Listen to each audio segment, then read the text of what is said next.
ठीक है।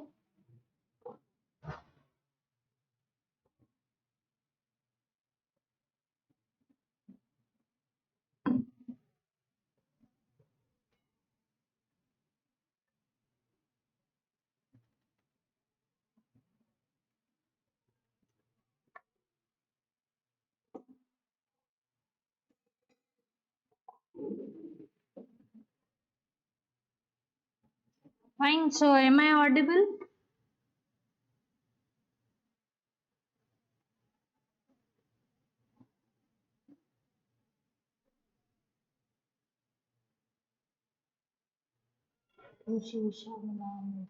Am I audible, beta?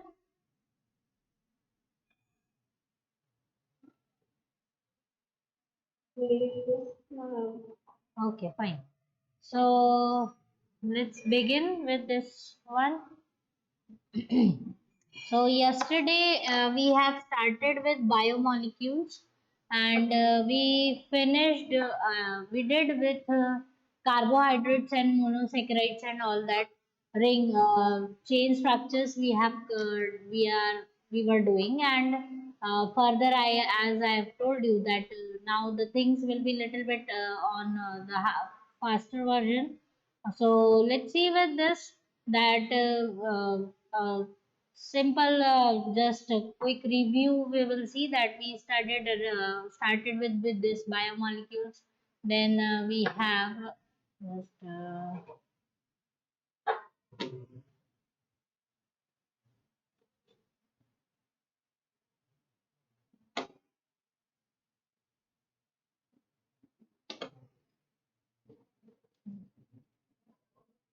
okay.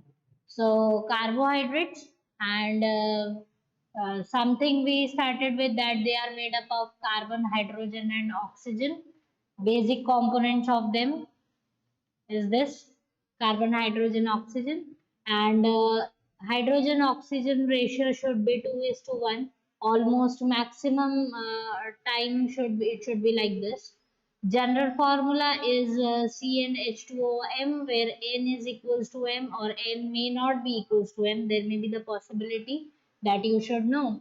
And further, we see that, let's see this, that how it is being divided. So carbohydrates, when we say that they divided into monosaccharides, disaccharides, and polysaccharides. These three things you have to focus according to your class 12. Uh, it is like in between, if you study some of the other books, you may come across with like trisaccharides, tetrasaccharides are also there, but no need to just mug up all that those things. I think if this much things you know, it is almost enough. So monosaccharides further classified as triose, pentose, and hexoses. And for triose, you have to learn two examples, that is glyceraldehyde and DHA. While for pentoses, you have to study these ribose, deoxyribose, and ribulose. And hexoses, we studied that I will write over here. That is glucose, galactose, and fructose. These things we have studied. Then disaccharides, you have three examples that you have to focus, that maltose, sucrose, and lactose, that we will be focusing further. And then the polysaccharides. So simple flow chart, you if you want to know that what will be the outline of the carbohydrates, it will be just somewhere near to this only. So just see to this. Then linear structures we did regarding glyceraldehyde and dihydroxyacetone, that is DHA. These two are triose, while ribose, deoxyribose, and sorry, ribulose, that part you have to see. So see this, that you studied yesterday, till yesterday you have studied the linear structures. Okay, then now you have the here I have shown you the pentose structures also. So see this, that how these pentose structures are formed. So here, can you see this is the first carbon?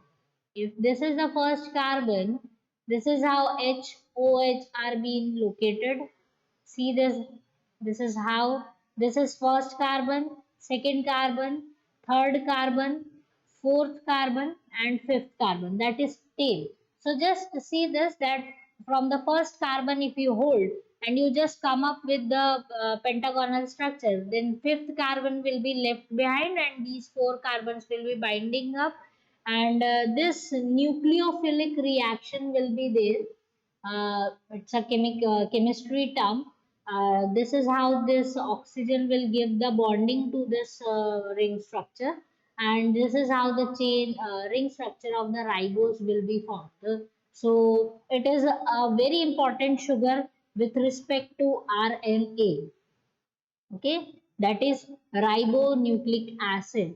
That part you should know. So let me say that with respect to all these things, so if I say glyceraldehyde and DHA, these two sugars are very important in plants respiration. Okay, so these two sugars are important in plant respiration.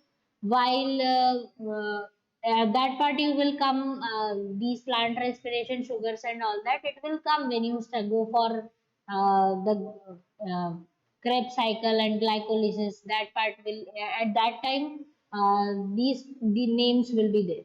So this thing you should know. Then ribose, can you see this pentagonal ring structure? It is important for RNA. This, without this, formation of RNA is impossible. Okay, and similarly deoxyribose.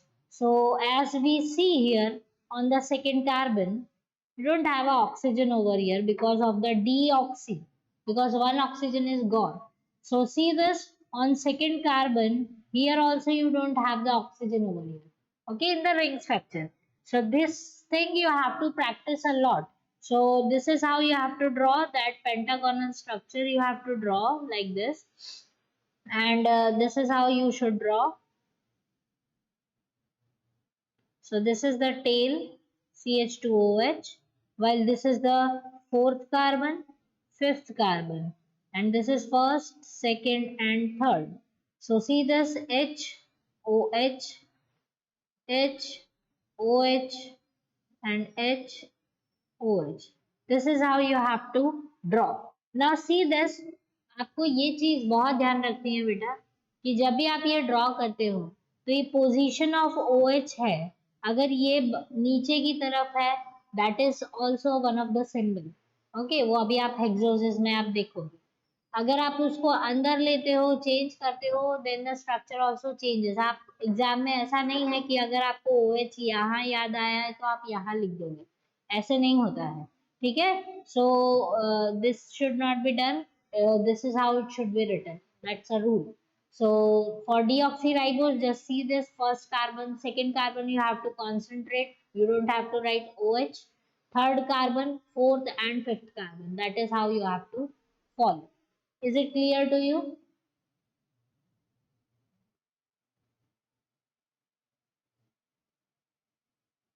Is it clear, Vita?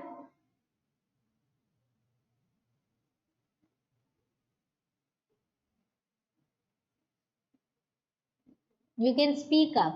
Is it clear to you or not?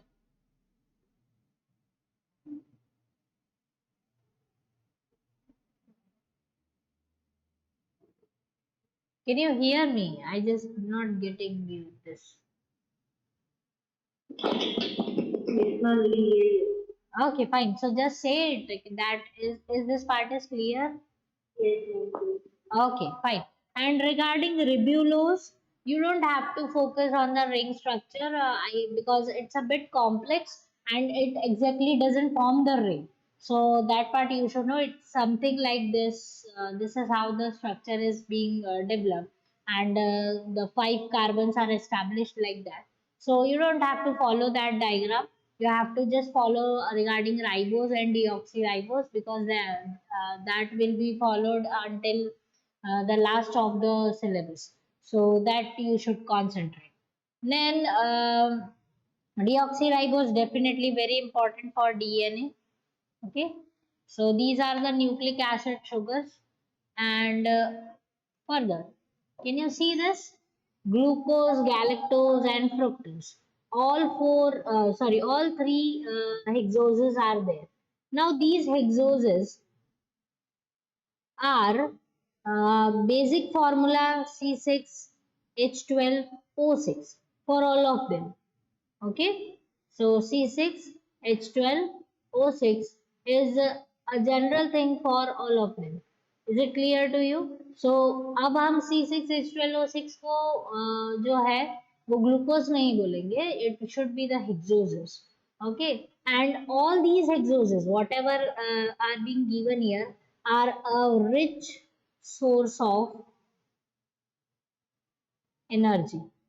ये सभी के सभी पूरी तरह से आपको energy देते हैं, ठीक है. This is obtained from the digestion of milk. Whenever the milk is being digested in your body, then the sugar which is obtained, that is called galactose. That's a natural sugar. And fructose is the one which is obtained from the fruits. So basically आपने ये experience किया होगा या सुना होगा कि जब आप लो फील करते हो या जब आपको ऐसा लगता है कि अभी एनर्जी थोड़ा नीडेड है, तो you go for the fruit juices और you go for bananas and all that. तो बनानाज और ये सब बहुत रिच होते हैं ये सारे sugars. So that is why they are called the rich sources of energy. So let's follow their ring structures. Very important for as per the exam purpose. Okay, you have to see this. See that first is glucose we will follow. So as the rule, it's a hexose sugar. We should come across that first of all, whatever the linear structure is forming a chain. जब भी वो chain बनाता है, it start the reaction with the nucleophilic type of reaction is there. Okay, so this nucleophilic reaction will form the hexagon like this, and wherever the corners are there, these corners are representing the carbons. ये चीज समझ में आ रही है आपको? Yes, ma'am. Okay, all these things are, the corners are responsible for showing us the carbon. So मैं यहाँ ring में आपको सब जगह कार्बन लिखा हुआ है. I am not writing C everywhere. Okay, so see this. This is first carbon. This is second. This is third. This is fourth. This is fifth. And sixth will be somewhere here. Understood this?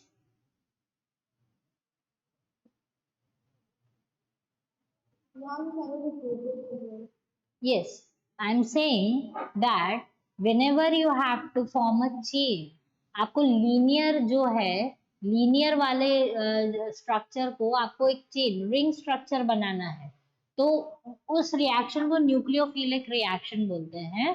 तो जब भी ring formation होता है तो एक oxygen molecule से ये सारे कार्बन जो है एक दूसरे से बाइंड हो जाते हैं. ये चीज समझ में आ रही है? Okay, when they are binding, then see this. Just hold on. Oh.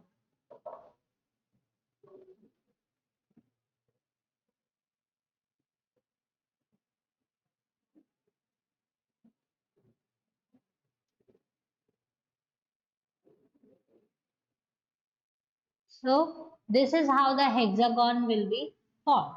Now all these corners are responsible for representing the carbons. Okay, so this side is the first carbon. This is the second. This is third. This is fourth. And this is fifth.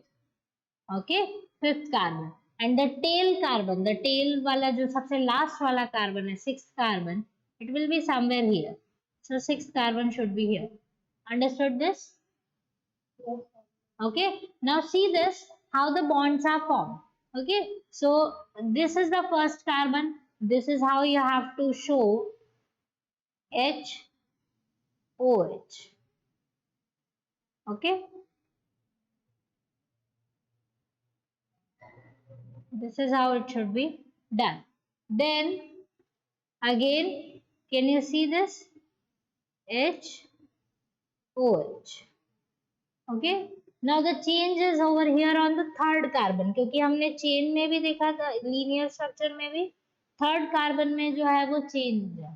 तो हमारा जो OH है it will be inside the ring and H will be the outside. Is it clear to you? Okay, just see this. अगर मैं first carbon को यहाँ वाले इस जगह से होल्ड करके इस चेन की टेल पकड़कर उसको इस तरीके से घुमाती हूँ, तो OH जो है वो थर्ड कार्बन का वो रिंग के अंदर चला जाएगा।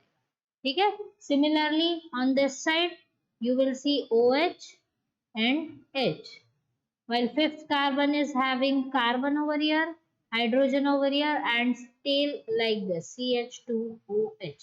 This is how the bonding of these six carbons will be there. Understood this part? Okay, so this is how the things are formed. Similarly the galactose में हमको देखना है कि थर्ड कार्बन और फोर्थ कार्बन में change है, मतलब OH जो है वो अपर साइड है या रिंग के इनर साइड में है, तो that thing has to be means marked very well and it is very important, because ये जो चीजें हैं वो अभी हमको डाइसैकेराइड्स में काम आएंगी, ये सारे OH और H के पोजीशंस। ठीक है, similarly can you see that glucose, galactose, all of them are hexoses, even fructose is hexose। तो ये सब तो हेक्सागोनल स्ट्रक्चर्स बना रहे हैं, लेकिन फ्रक्टोज जो है वो पेंटागोनल जैसा स्ट्रक्चर बना रहा है। ओके, फ्रक्टोज जो है वो कैसा स्ट्रक्चर बना रहा है? Pentagonal structure, because it's a ketone sugar, so something has to be changed. So what is happening over here? This is how the pentagon is formed. Okay, and this is the first carbon and second, third, fourth, fifth, and last will be overlapping like this. So it should be written like this, CH2OH. This is how it should be written. Then HOH, OH, H. Then here, because it's a carbon, so OH and CH2OH. This is how the things will be formed. Understood this?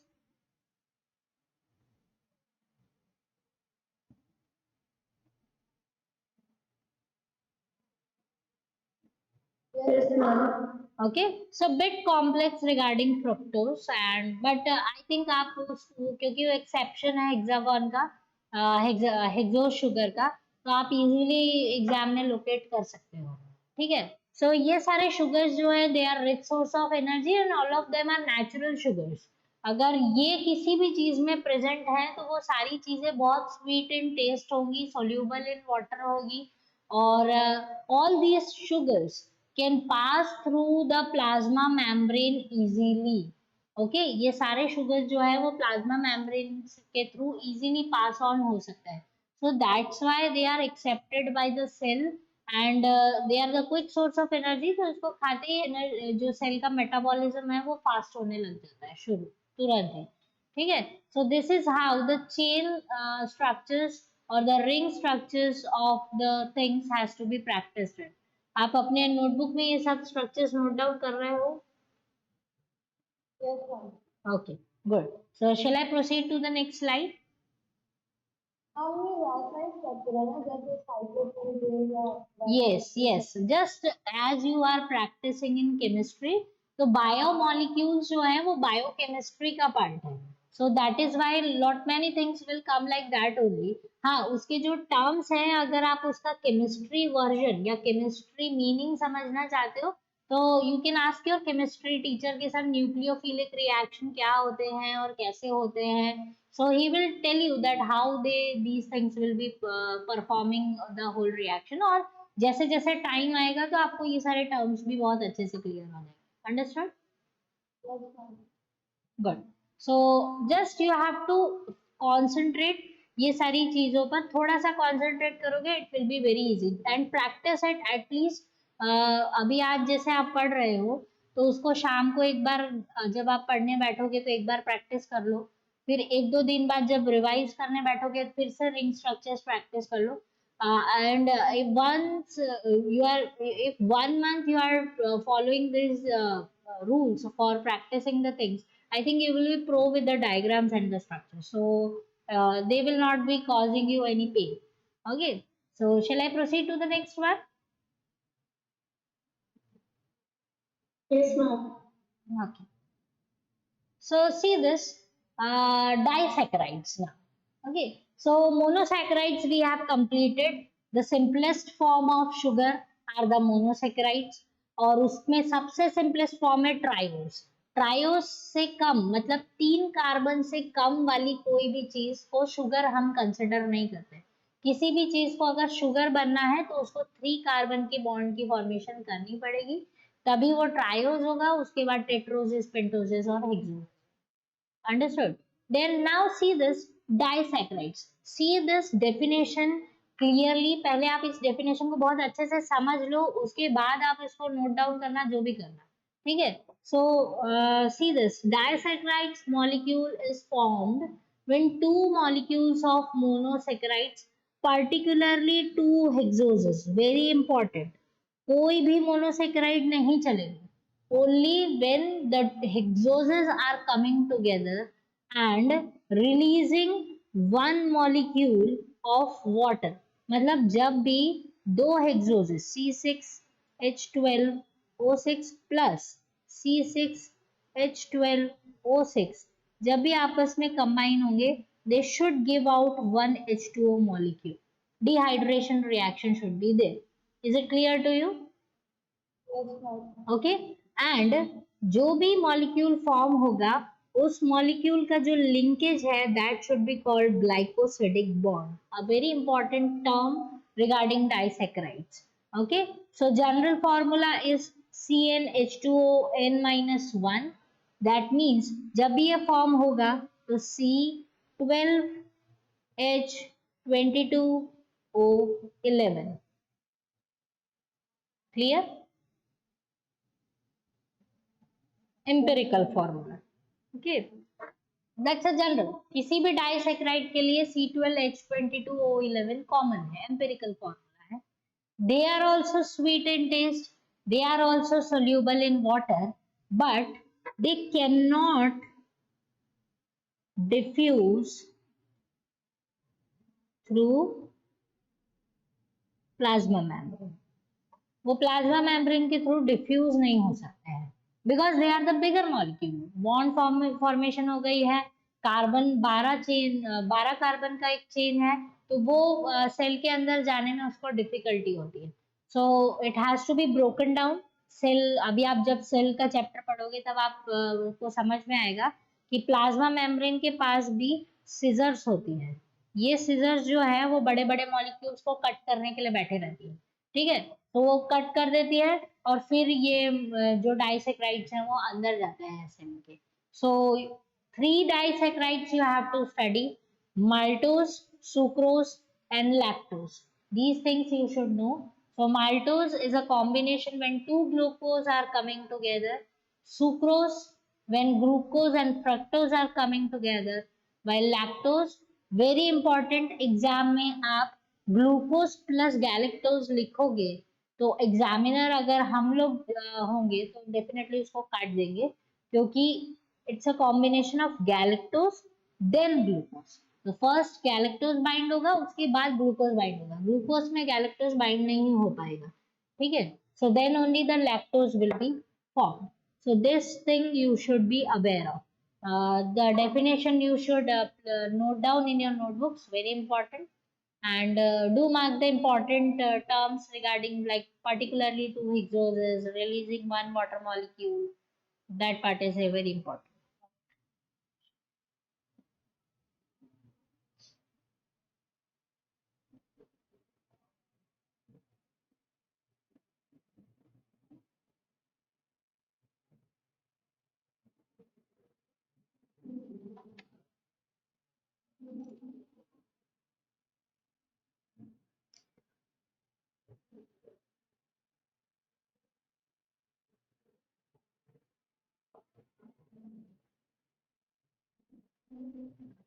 Shall I move further? Ma'am, one. Yeah, sure. Just let me know, then I will change.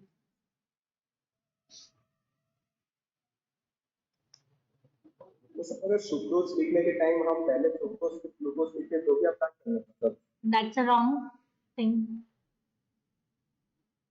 मतलब हम पहले glucose फिर fructose Yes. पहले glucose और फिर fructose. क्यों होता है ऐसा, वो अभी मैं आपको ड्रॉ करके दिखा रही ओके सर हूँ।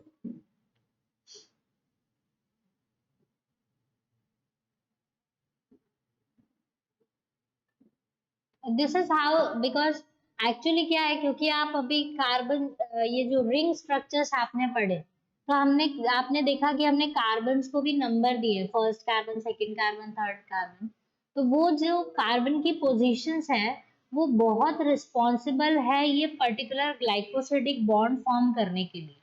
ये ग्लाइकोसिडिक बॉन्ड जो होता है वो पर्टिकुलर कार्बन के साथ ही फॉर्म होता है। ठीक है, तो कौन सा कार्बन किस दूसरे मॉलिक्यूल के किस कार्बन के साथ लिंक होगा, तब ये बॉन्ड फॉर्म होगा। तो ये जो पैटर्न है, इसलिए ये चेन का ये बहुत इंपॉर्टेंट है।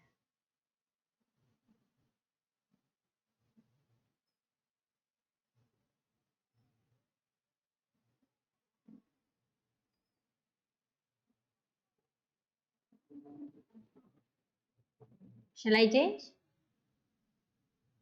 Yes sir Okay. Yes, ma'am. Okay, now see this, पहले समझ लो, उसके बाद रश करना इस चीज को ड्रॉ करने में। ठीक है, बिल्कुल भी हड़बड़ाना नहीं। So see this, you can see this is the structure of maltose. ये जो पूरा ड्रॉ किया हुआ है, ये माल्टोज है। ठीक है, एंड डाइसैकेराइड है। Can you see that glucose and glucose linkage is being shown?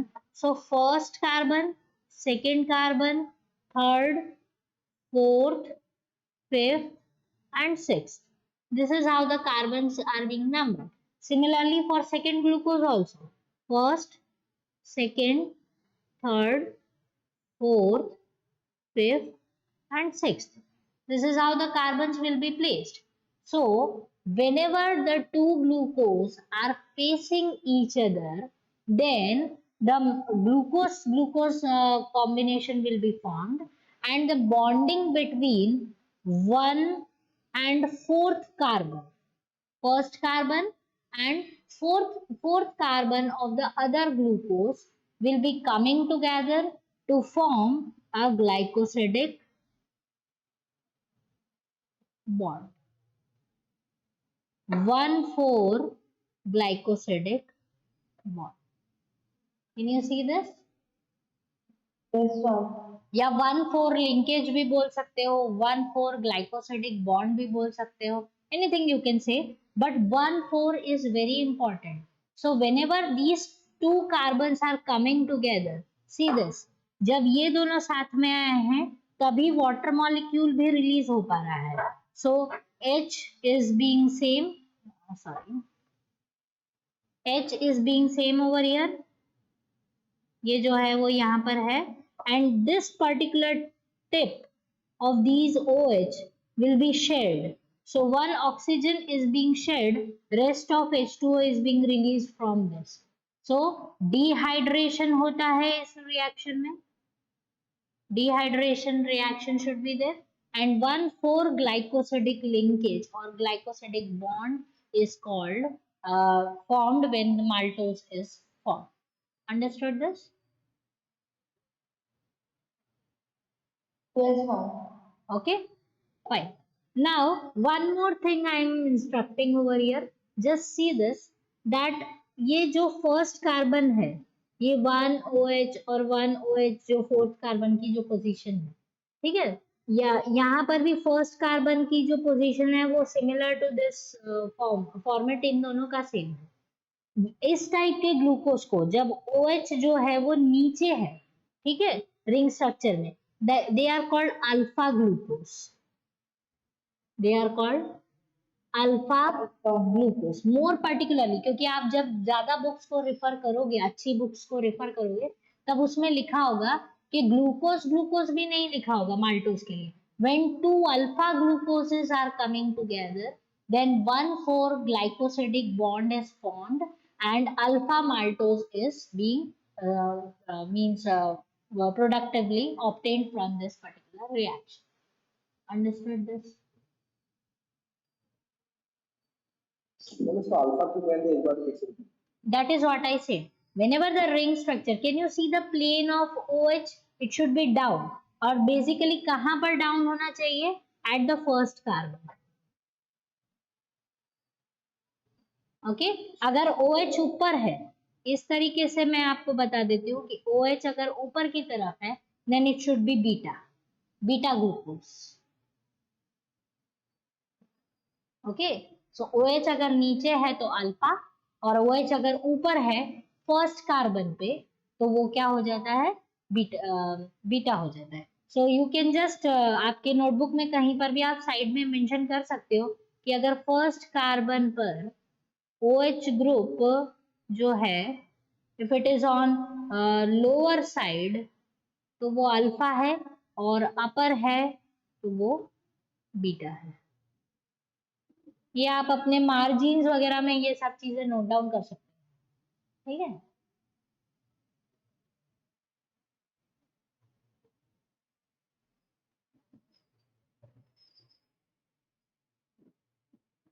clear? You can draw this. I will drop the extra thing which I have marked so it will be easy for you. Let me rub all these things.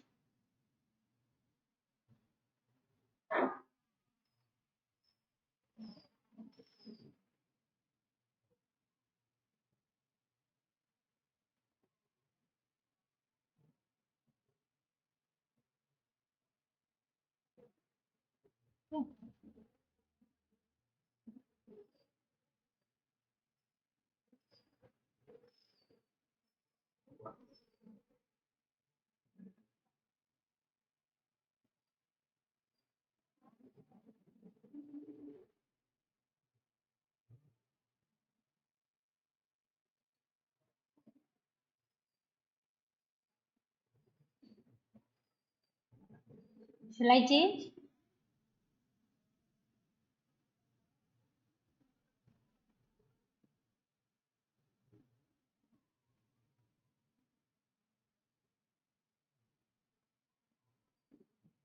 Yes, ma'am.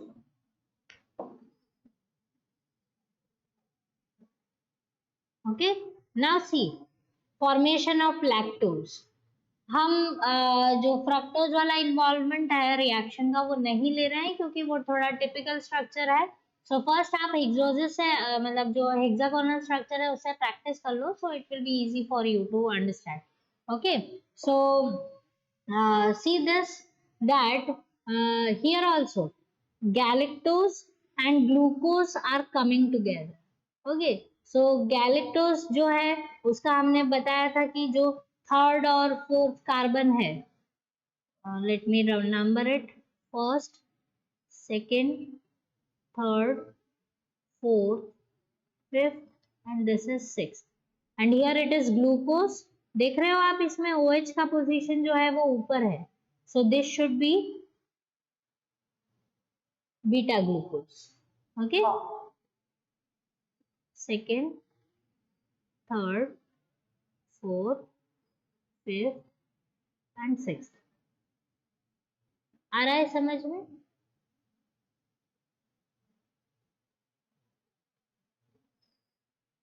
ठीक है. Now see this galactose हमने देखा है कि जब उसका हम chain वाला डायग्राम आप अपने बुक नोटबुक को खोलकर अच्छे से उसको देख सकते हो. जो थर्ड और फोर्थ कार्बन है उसमें OH का पोजीशन जो है वो फ्लिप हो जाता है. ठीक है so it should be inner side of the ring when it is the ring structure is being formed for galactose. So first carbon वो आइडेंटिफिकेशन है galactose का. सो आपको एग्जाम में जैसे सपोज ये डायग्राम दिया हुआ है and it is you must have be given that identify which hexose it is. तो आप थर्ड और फोर्थ कार्बन या थर्ड कार्बन की पोजीशन से आप समझ सकते हो कि भाई ग्लूकोज है गैलेक्टोज है कौन सा है. ठीक है, अगर 2 कार्बन पे चेंजेस है तो डेफिनेटली गैलेक्टोज है, और एक ही है थर्ड कार्बन पे तो वो glucose. So see this, that this particular galactose first carbon जो है उसका वो इस तरीके से है, and fourth carbon, this is also 1,4 glycosidic bond है, बट 1,4 बीटा ग्लाइकोसिडिक बॉन्ड है, वो 1,4 अल्फा ग्लाइकोसिडिक बॉन्ड्स थे। So see this, that when beta linkage is being formed, alpha जो थी वो स्ट्रेट फॉरवर्ड बकेट जैसा बॉन्ड फॉर्म हो रहा था, simple, but when the beta linkage is being formed, can you see S type of thing is being created over here? Yes, sir. Okay, so that is very important. This you should understand. Okay, so when these things are being coming together, galactose and beta glucose, this is how the linkage is being converted into beta, and this is how the lactose disaccharide is being formed. Ma'am इसमें भी dehydration reaction है ना? Yes, H2O molecule release होगा ही whenever two hexoses are coming together.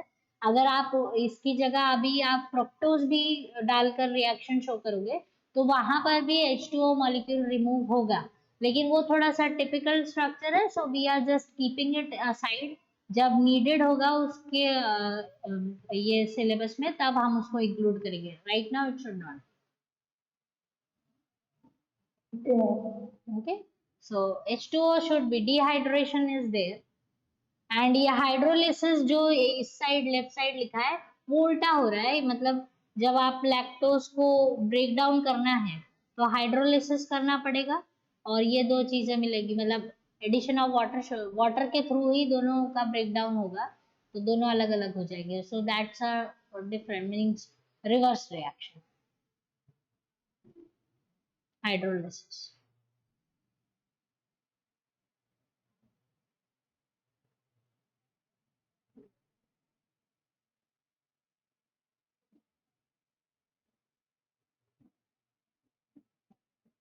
Is it clear? Note down. You can have your time and note this in your books.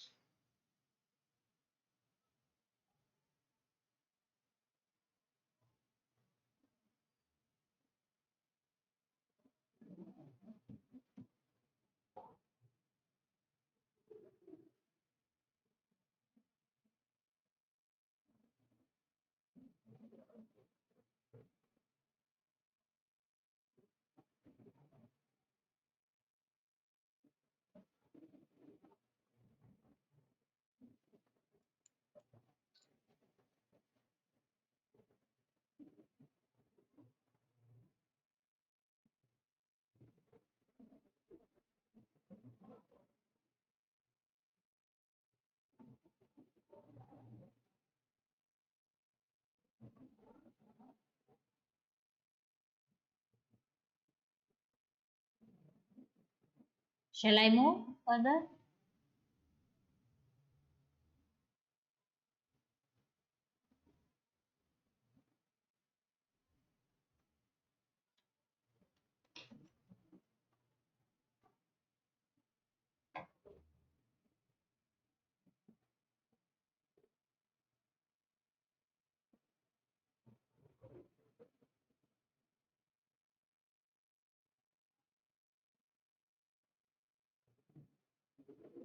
Yes, ma'am. Okay, fine.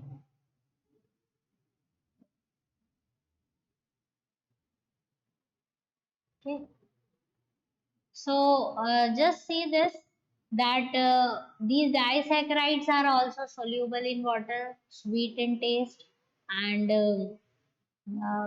जो sucrose है वो basically commercially बहुत ज़्यादा effective है, जो आपके ये डायबिटिक पेशेंट्स और इन लोगों के लिए जो वो डायबिटिक टैबलेट्स आते हैं जो शुगर फ्री जो बोले जाते हैं, तो उनमें कई सारे मॉडिफिकेशंस होते हैं, ये शुगर मॉलिक्यूल को वो लोग कई तरीके से मॉडिफाई करते हैं और उन टैबलेट्स में डाले जाते हैं, so that they give you the sweet taste but उसमें ये सब जो शुगर क्वालिटीज जो होती है वो नहीं होनी चाहिए.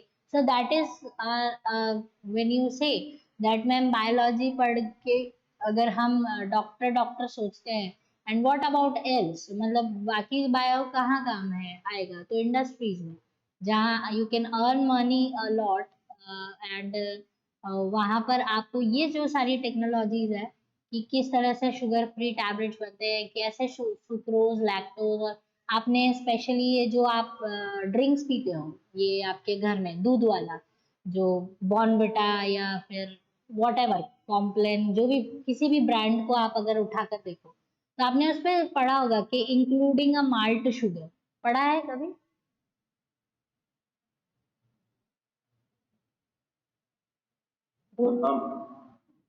नहीं, नहीं पढ़ा है, पढ़ा है जो ओके जो भी है.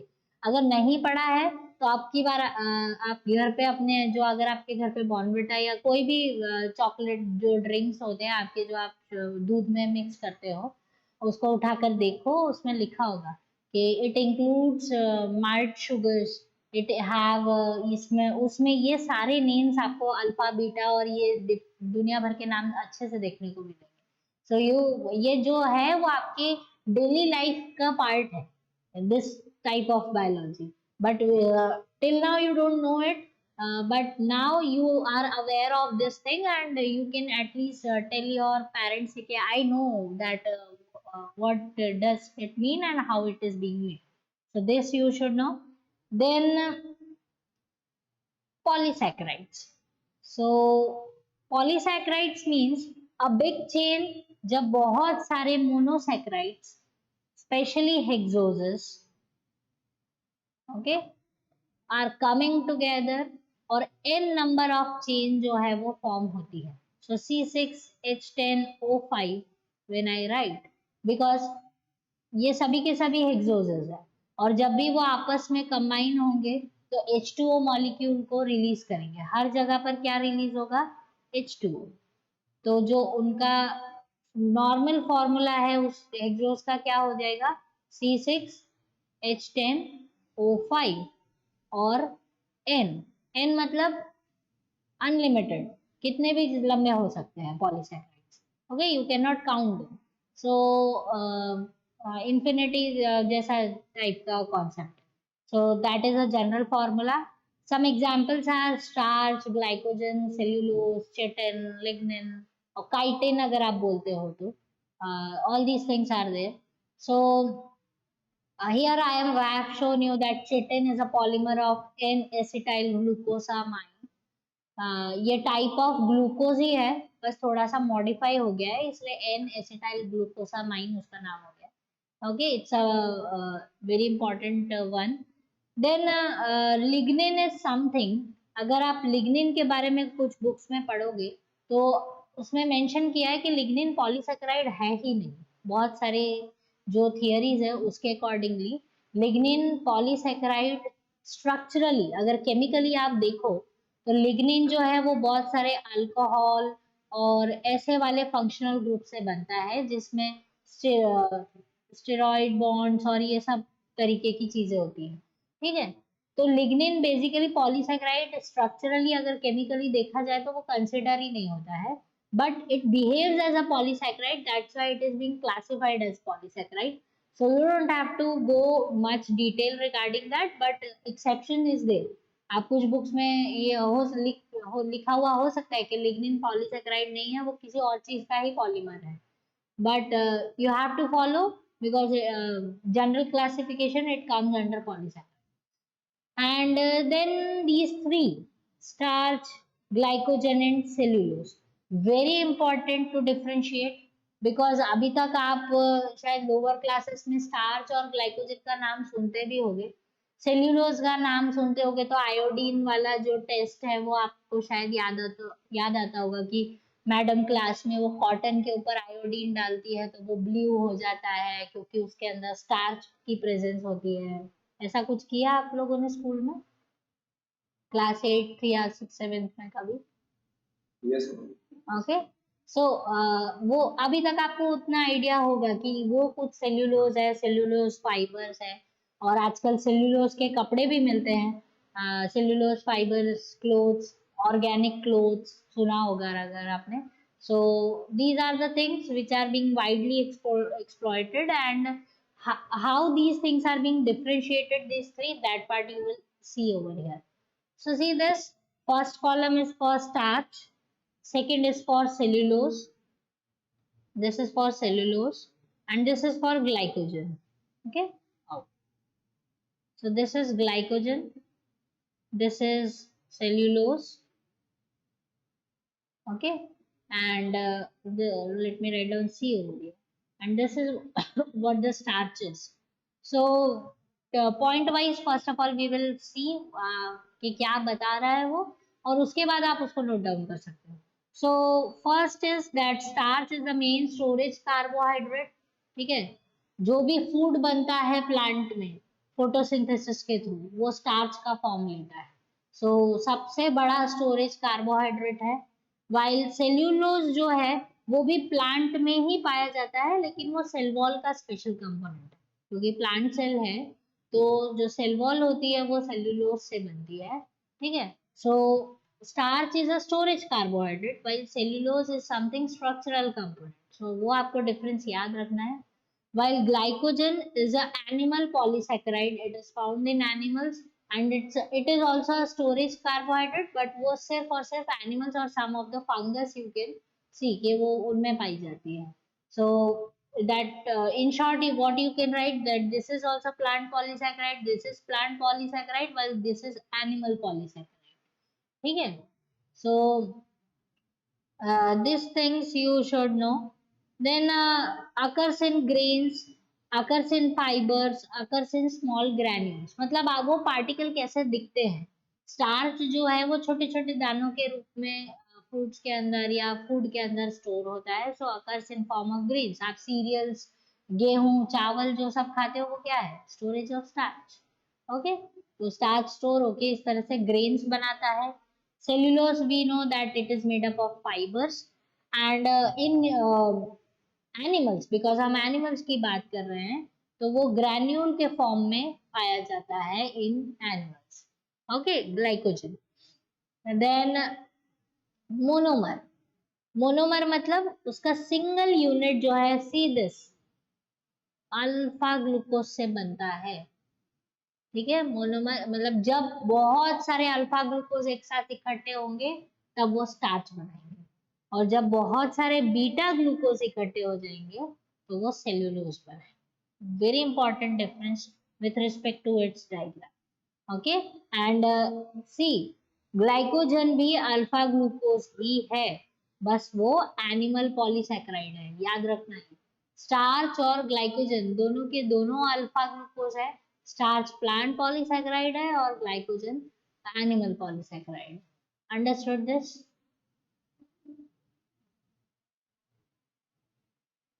स्टार्च और सेल्यूलोज दोनों ही प्लांट्स हैं, बस ग्लाइकोजन छोड़. यस.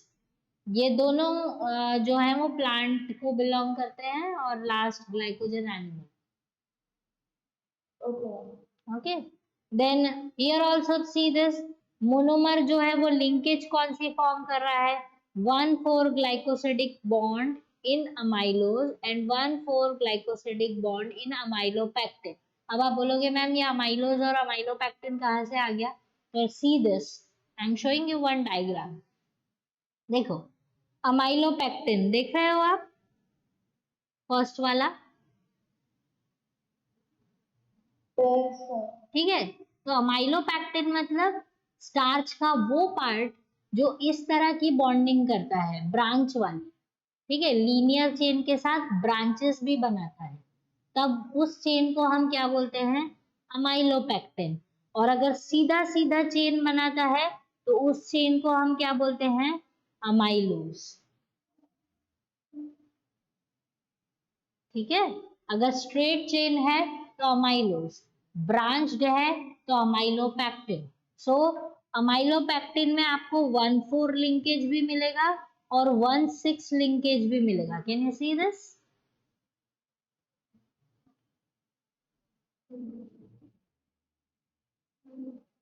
ये देख रहे हो आप.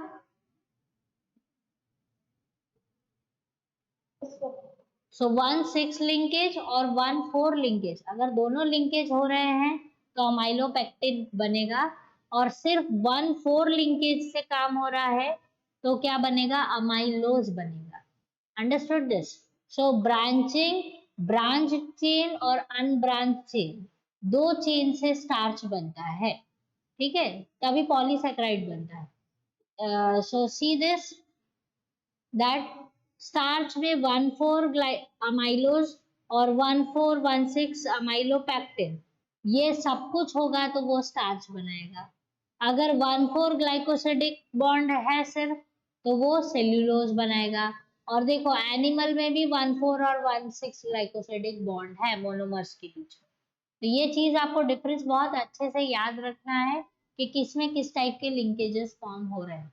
दैट मीन्स सेल्यूलोज के अंदर ब्रांचिंग नहीं मिलेगा, सीधा वाला चेन मिलेगा। Understood this?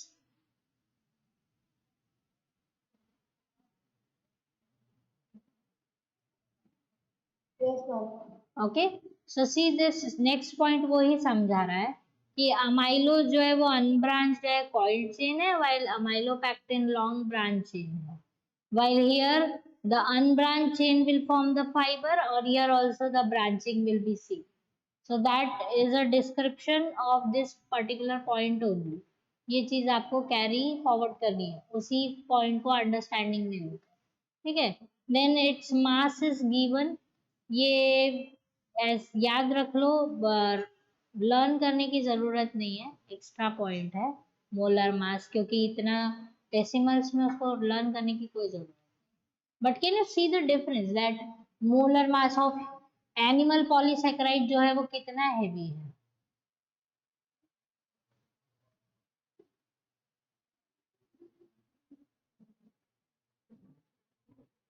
Okay, so see this, that glycogen जो है वो आपकी बॉडी में सब जगह स्टोर है, under the muscles and all that. So जब भी आप लोग फास्टिंग स्टेज पर होते हो, जैसे फास्टिंग मतलब फास्टिंग ये नहीं है कि सैटरडे को कर लिया, थर्सडे को कर लिया, उसे फास्टिंग बोलते। फास्टिंग मतलब अगर आपने बहुत सारे इंटरवल में फूड नहीं खाया है, ठीक है, दैट इज कॉल्ड फास्टिंग। आपने बहुत देर तक अगर फूड को नहीं खाया है तो दैट कम्स अंडर फास्टिंग।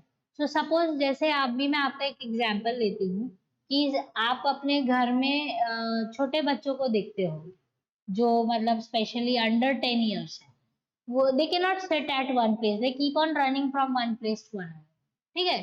तो वो इतना ज्यादा इधर से भागा दौड़ी करते रहते हैं, इसलिए उनकी मम्मा उनको हर 2-3 घंटे में खाना खिलाने के पीछे पड़ी रहती है, आपने देखा है? ओके, तो क्यों पीछे पड़ी रहती है? अभी मम्मा को ये तो नहीं पता है कि पॉलीसेकेराइड क्या है और कौन सा एनिमल है और कौन सा प्लांट है, वो सब तो नहीं पता है। लेकिन ये ग्लाइकोजन जो है वो आपकी बॉडी में स्टोर होता है और वो आपकी बॉडी को एक प्रॉपर शेप देता है, मतलब वो बल्कि नहीं बनाता है, वो आपको अच्छे से एक प्रॉपर शेप देता है। अब अगर आप बहुत देर तक, बहुत लंबे ड्यूरेशन तक, longer duration if you don't eat, then what happens that your body will try to utilize the stored carbohydrate। तो stored carbohydrate क्या है? ग्लाइकोजन है। तो वो आपकी बॉडी में जहां जहां पर, स्पेशली मसल्स में होता है, तो जहां जहां से भी वो ग्लाइकोजन ऑब्टेन कर सकता है वो उस ग्लाइकोजन को लेगा, so that it can supply energy to your organs, ठीक है।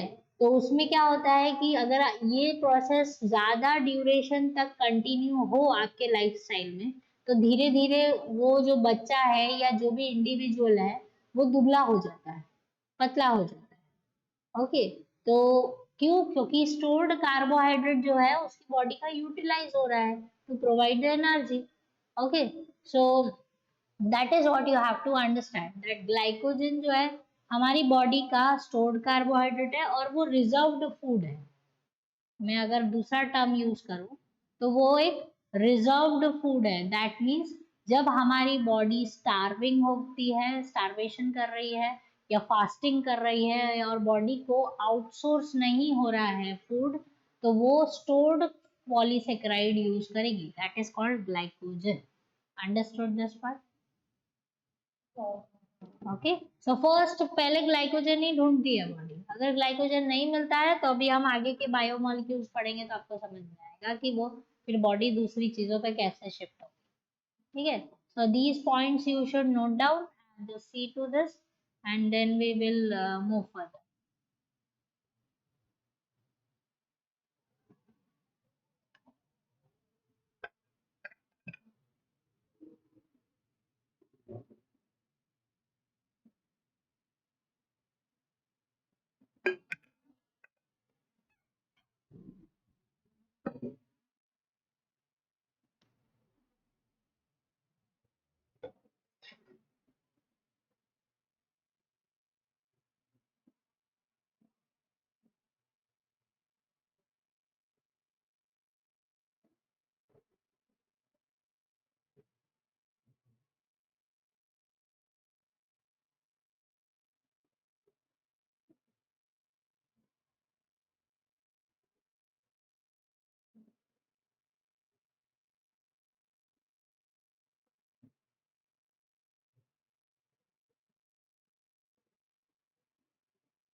Is it done?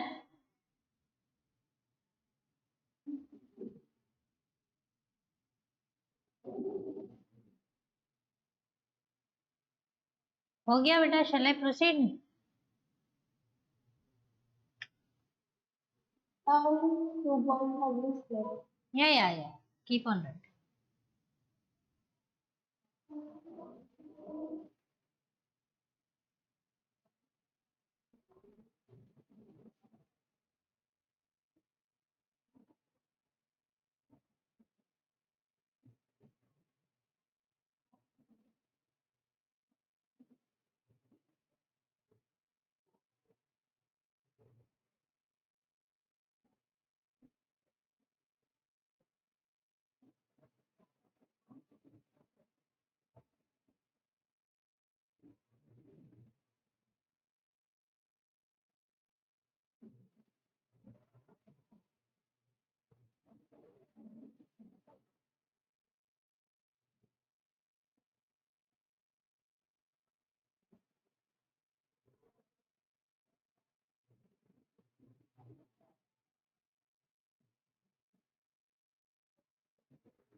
Mom, done. Done? Okay, fine.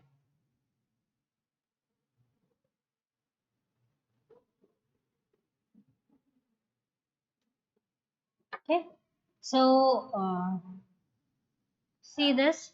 So basically carbohydrates के लिए हम लिख सकते हैं कि ये जो है वो हमारे मेजर सोर्स ऑफ एनर्जी है।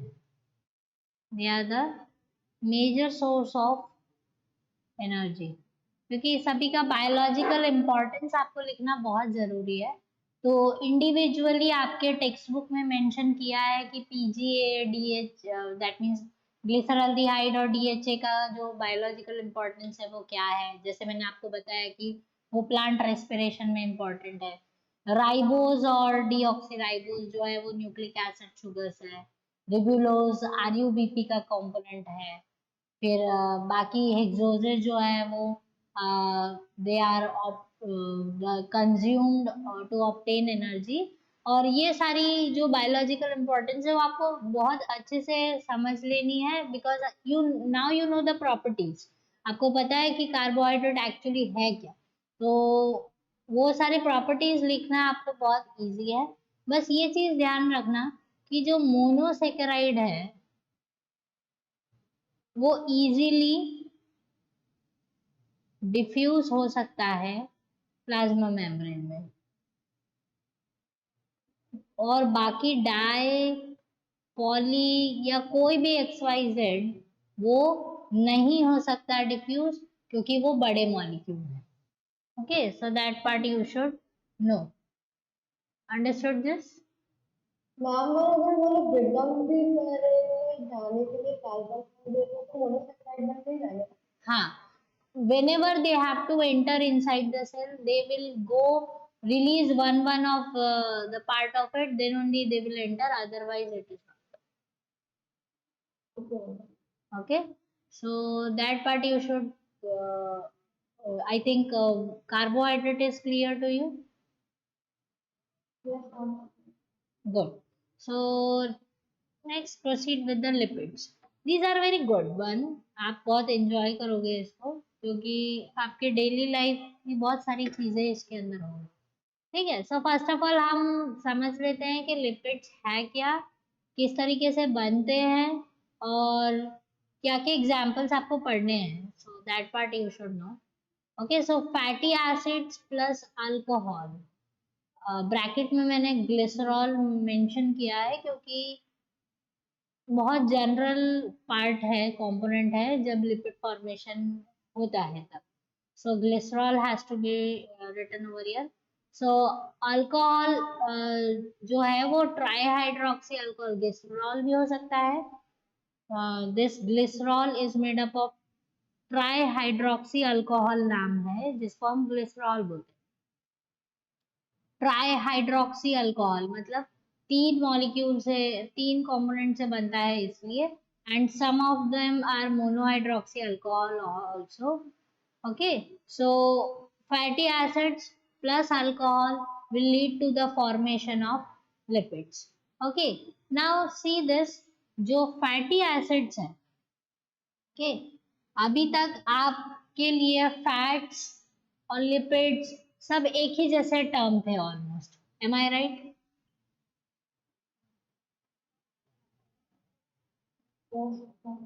है ना? अभी तक आप अगर शायद तक 10th तक लिपिड फैट्स तो सब बोलते थे एक ही बात है, ऑलमोस्ट एक ही बात है, बस थोड़ा सा स्ट्रक्चरल डिफरेंस है, वो अभी हम देखते हैं। So see this, that one classification is given to you, that fatty acids are of two types, saturated and unsaturated. That means अभी हम लिपिड का एक पार्ट पढ़ रहे हैं, that is fatty acid. Fatty acid जो है वो दो टाइप, सैचुरेटेड फैटी एसिड्स हैं एंड अनसैचुरेटेड फैटी एसिड्स हैं। ठीक है, तो दोनों में लॉन्ग चेन होते हैं, शॉर्ट चेन्स होती हैं। अनसैचुरेटेड में भी long chain unsaturated fatty acid है, short chain unsaturated fatty acid है। ठीक है, तो इनके आपको एग्जाम्पल पढ़ने हैं कि saturated long chain palmitic and stearic, short chain butyric, while unsaturated में long chain oleic and short chain crotonic acids है। इनके आगे आप मेंशन कर सकते हो word acids.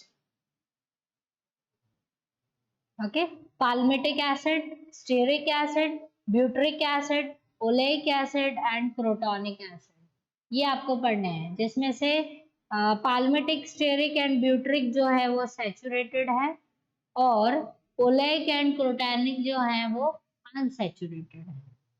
Understood? Okay, so see this. Can you see the structure?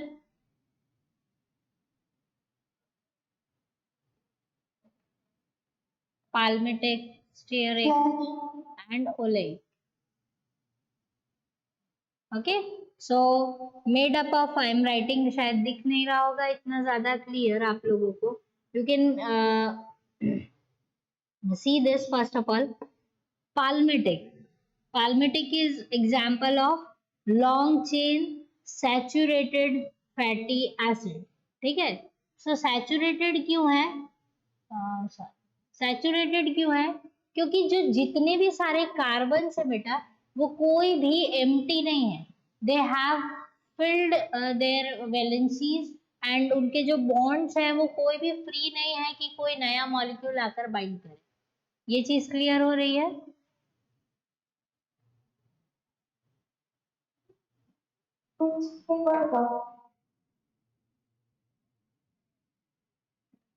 Yes.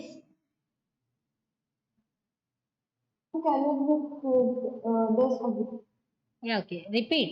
Okay, I am saying that saturated fatty acid की जब हम बात करते हैं, तो saturated fatty acid बनना मतलब, आप देखो जो मॉलिक्यूल है वो एकदम सीधा है.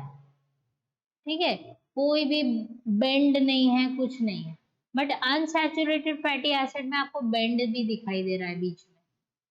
ठीक है, इसका स्ट्रक्चर जो है वो बूमरैंग जैसा है, वही इसका और इसका जो है ऑलमोस्ट सेम है. ठीक है, सीधा है, क्योंकि ये कैसा है? Long chain saturated fatty acid. ये भी क्या है? Long chain saturated fatty acid. Okay, so see this, that ये लॉन्ग चेन फैटी एसिड्स है. क्यों लॉन्ग चेन है? तो सबसे पहले इसमें नंबर ऑफ कार्बन्स जो है वो 16 है, इसमें नंबर ऑफ कार्बन जो 18 है. आप काउंट कर सकते हो, 1 2 3 4 5 6 7 8 9 10 11 12 13 14 15 16.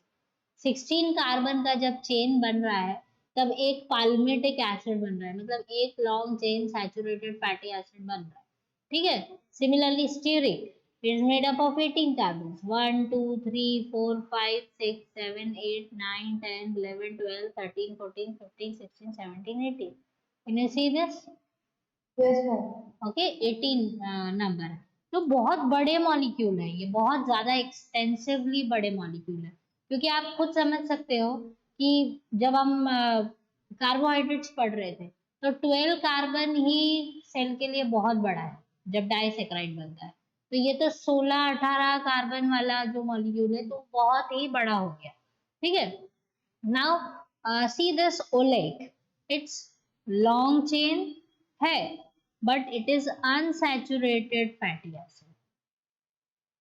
ठीक है, अनसैचुरेटेड फैटी एसिड. या आप देख रहे हो बेंड हो गया है इसमें. Yes, ma'am. That bend is just because of this. Okay, now see this. ये बेंडिंग जो है मॉलिक्यूल की क्यों हो रही है? इट इज बिकॉज यहाँ पर जो कार्बन है वो अपनी वैलेंसीज को वगैरह को जो है वो पूरी तरह से कंप्लीट या स्टेबल नहीं कर पाता है, जिसकी वजह से ये बेंड हो जाते हैं ये molecules. That is why they are called unsaturated. Unsaturated मतलब इसका अभी सैचुरेशन लेवल नहीं आया है. ठीक है, so that's why they will bend and they will be unsaturated fatty acid, considered as unsaturated. Okay, now अब मैं ये जो बार बार saturated fatty acid, unsaturated fatty acids बोल रही हूँ, तो आप लोग जो ये पैकेट फूड्स खाते हो, ठीक है, कभी पीछे पढ़ा है न्यूट्रिशनल वैल्यू वगैरह? ऑयल का रहता है unsaturated जैसा. यस, ऑयल्स में आपने पढ़ा होगा, कई सारे जो रेडी पैकेट फूड्स होते हैं उनमें भी मेंशन होता है. ठीक है, तो आप जब भी कभी जाते हो तो सैचुरेटेड फैटी एसिड्स को पढ़ना, अनसैचुरेटेड फैटी एसिड देखना, ये सब चीजों की वैल्यूज आपने कभी नोट देखा में, या तो फिर आजकल ऐड भी आते हैं इस तरीके के कि इसके अंदर सैचुरेटेड फैटी एसिड कम है या ज्यादा है या जो भी है, ऐसा मेंशन किया होता है। क्या होता है?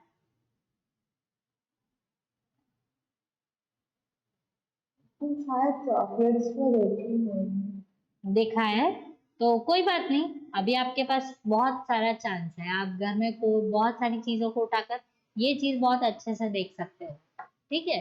सो saturated fatty acid, unsaturated fatty acids, ये सब जो है वो समझने के लिए बहुत इंपॉर्टेंट है। Now see this, saturated fatty acids जो होते हैं वो डाइजेस्ट करने में थोड़े से हेवी होते हैं, they cannot be digested easily, while unsaturated fatty acid जो होते हैं वो बॉडी थोड़ा कंपैरेटिवली, वैसे वो एकदम आसानी से दोनों को डाइजेस्ट नहीं कर सकता, बट वो सैचुरेटेड फैटी एसिड से थोड़ा सा जल्दी डाइजेशन वो अनसैचुरेटेड का कर सकता है। That's a general information regarding saturated and unsaturated fatty acids. Okay? Ma'am तो फूड्स जितने से भी होंगे उनमें अनसैचुरेटेड फैटी एसिड्स ही प्रिफर करते होंगे लोग। किसमें? हम जितने भी फूड मटेरियल्स यूज कर रहे हैं पैकेट में, तो फिर कंपनीज तो अनसैचुरेटेड फैटी एसिड्स का ही ज्यादा यूज करते हैं। अनसैचुरेटेड का यूज करना is definitely part of it, क्योंकि यहाँ वो डाइजेस्ट करने में यूज, बट कोई भी चीज अगर कमर्शियली हम देखते हैं तो वो बाहर सप्लाई या बाहर क्यों बिकती है? टेस्ट की वजह से बिकती है। ठीक है? तो सैचुरेटेड फैटी एसिड्स जो है बेटा, वो जैसे घी वगैरह हुआ, वो सैचुरेटेड फैटी एसिड्स। ठीक है? तो घी का टेस्ट जो होता है वो अलग टाइप का है, ऑयल्स का टेस्ट अलग टाइप का है, and market is specially the, जैसे इंडियन मार्केट अगर हम देखते हैं तो वो घी के लिए थोड़ा क्रेजी होता है, मतलब especially if you move towards the north of India, so these people are like they want if अगर चीजों में घी नहीं है तो that's without taste. So it's all depend on the market, that how which type of things has to be used and how it is being cooked. Is it clear to you?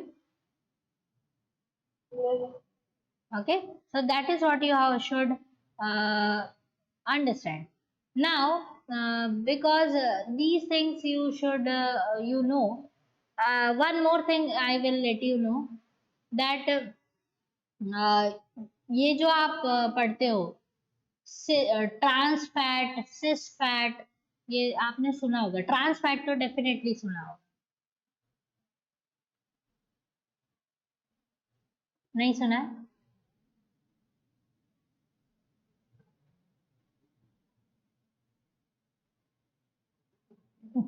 नहीं सुना है, सोचो मत। ठीक है? Now see this, आपने देखा होगा अगर आप, क्योंकि आप लोग टीवी और ये सब थोड़े एड्स वगैरह तो बहुत ध्यान से देखते हो, जब कुकिंग वाला एड आता है तेल वाला, तो उसमें लिखा होगा 0% ट्रांस फैट, ऐसा लिखा होता है।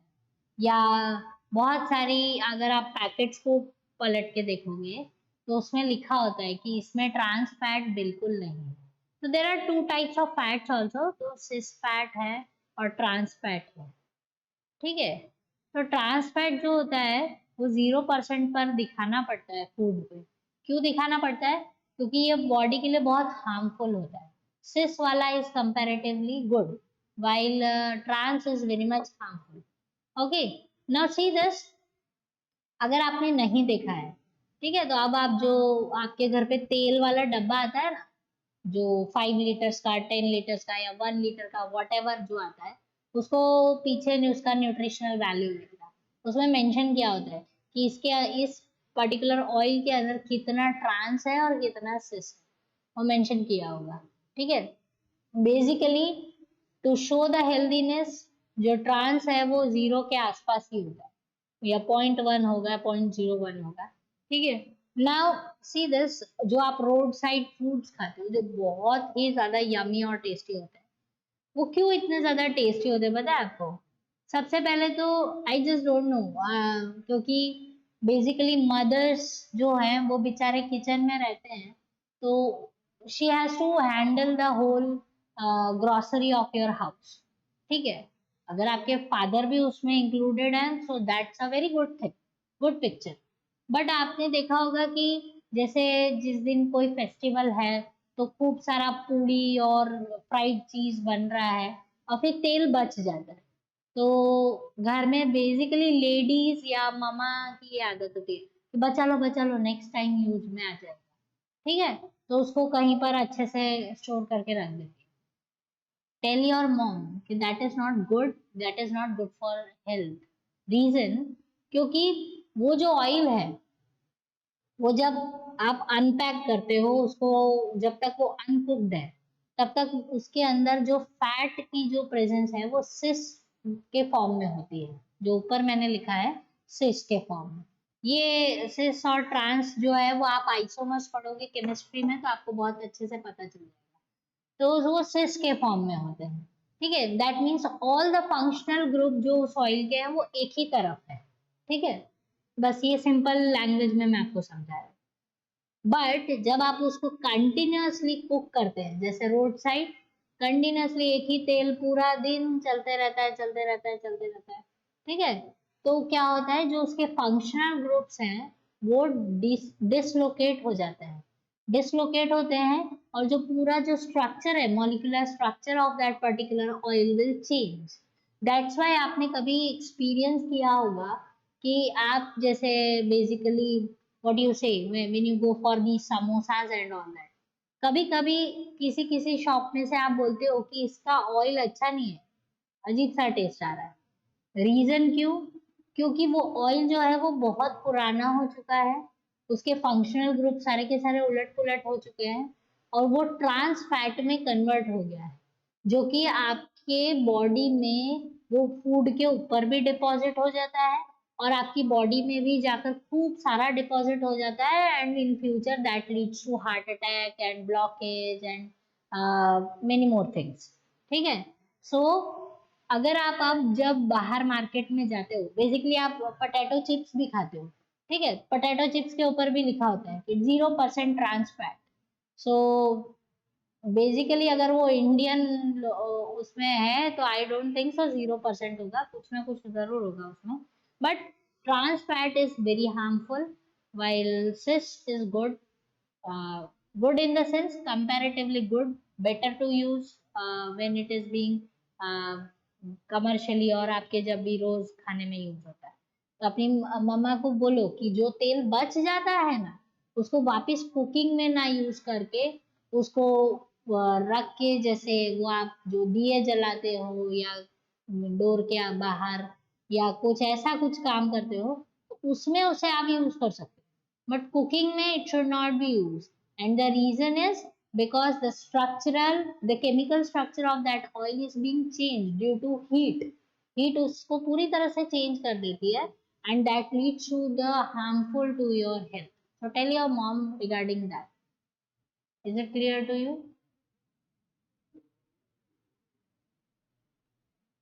Yes, ma'am. ओके और ये ट्रांस वाली जो चीज है वो डेफिनेटली जाकर देखो आपके घर में, अभी किचन में जाकर थोड़ी सी रिसर्च करना, सैचुरेटेड अनसैचुरेटेड से ट्रांस सब कुछ आपको देखने को मिल जाएगा, ठीक है।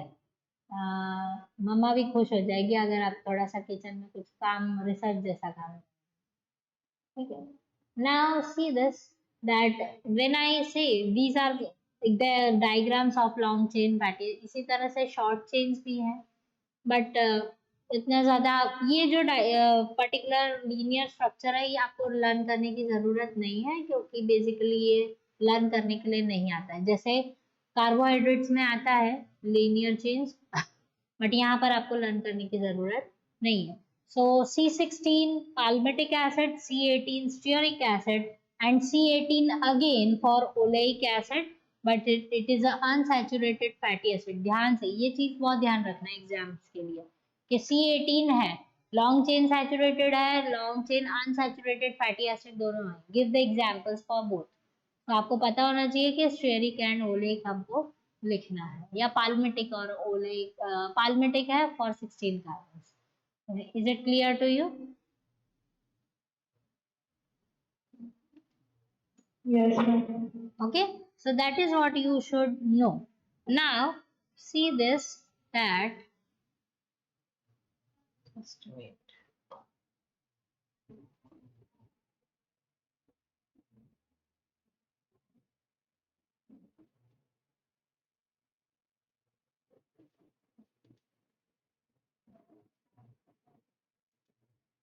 Okay, see this. Now, what I am giving you is that there are types of lipids.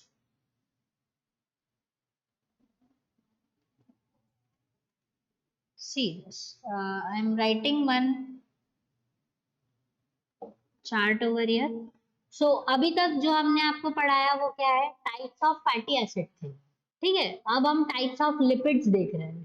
That means in total अगर पूरा मॉलिक्यूल जो है उसके particular types. So types of lipids are being classified into three types.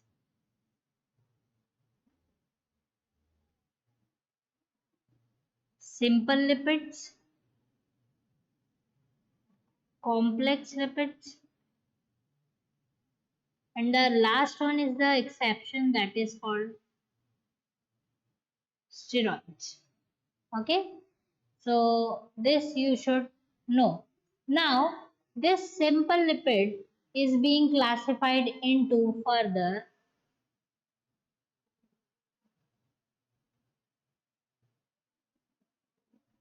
triglycerides, okay, and then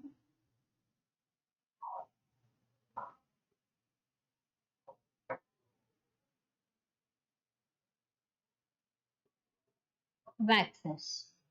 Okay, simple lipids are being classified into triglyceride and waxes. Then triglycerides are further classified into fats and oils.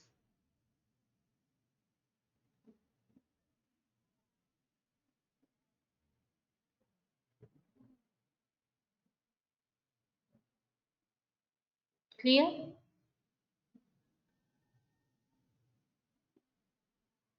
Yes. So see this. अब हम simple lipids, complex lipids और steroids इन सभी को पढ़ेंगे. Steroid थोड़ा जो है वो अलग से रखते हैं. पहले simple और complex के बारे में समझ लेते हैं. ठीक है. So simple lipids is first example is triglycerides and second is waxes. So simple lipid तब फॉर्म होता है जब one molecule of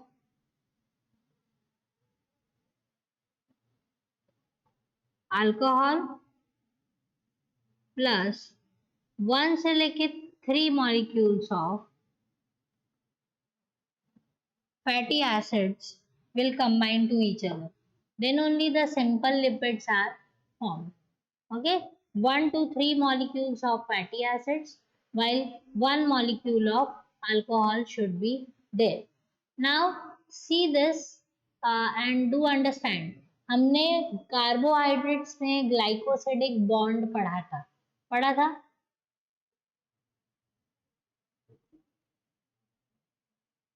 ठीक है, कार्बोहाइड्रेट्स में हमने ग्लाइकोसिडिक 1416 ग्लाइकोसिडिक बॉन्ड्स पढ़े हैं. समझ रहे हो? Yes, ma'am.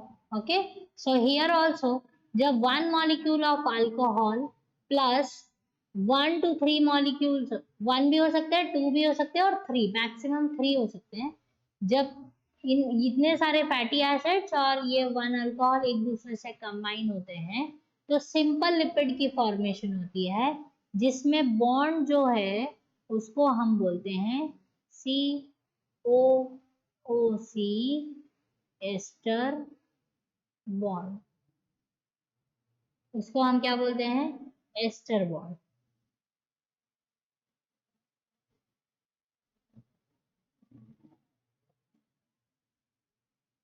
Is it clear to you? Yes, ma'am. Okay, so this is how the things has to be understood. सो अब हम ट्राइग्लिसराइड्स पर कॉन्सेंट्रेट करेंगे कि ट्राइग्लिसराइड कैसे फॉर्म हो रहा है. I will show you the reaction over here. Can you see glycerol. अब इसमें बहुत इंपॉर्टेंट ये है, सॉरी वो स्क्रीन,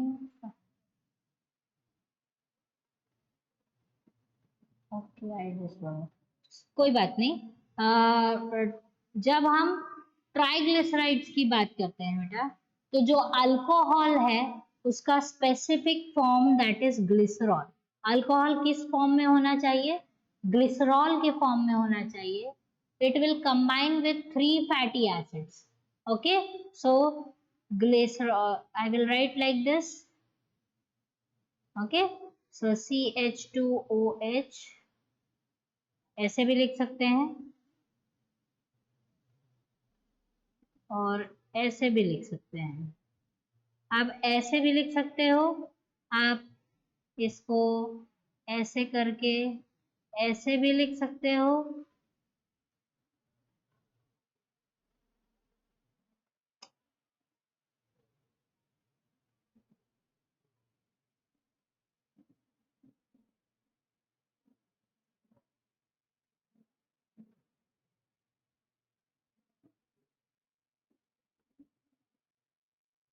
ऐसे भी मेंशन कर सकते हो, आप ऐसे भी मेंशन कर सकते हो.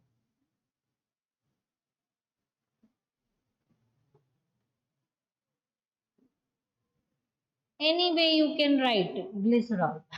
Is it clear to you? Yes, ma'am. Okay, so that is what you have to understand.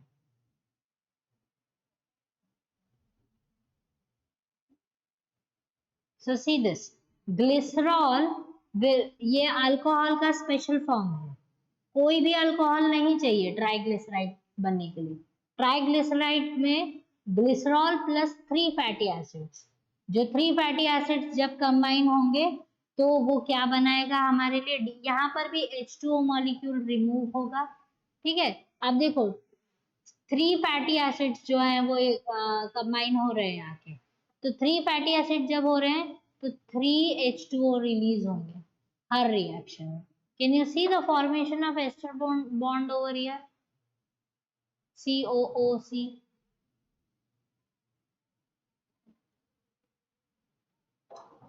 Yes, ma'am.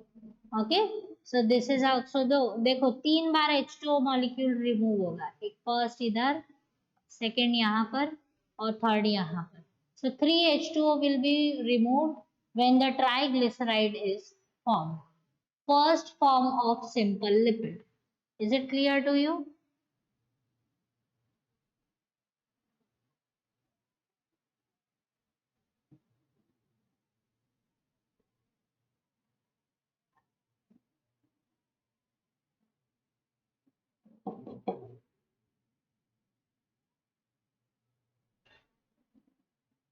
Yes, ma'am.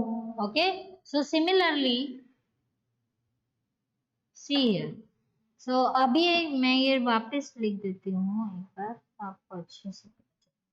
Lipids, lipids हैं सिंपल,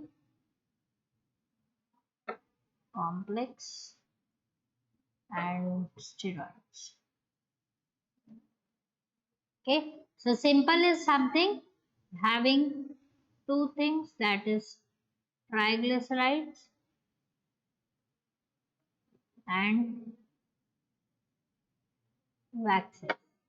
Okay, so triglycerides जो है वो 2 टाइप्स के हैं, फैट्स एंड ऑयल्स.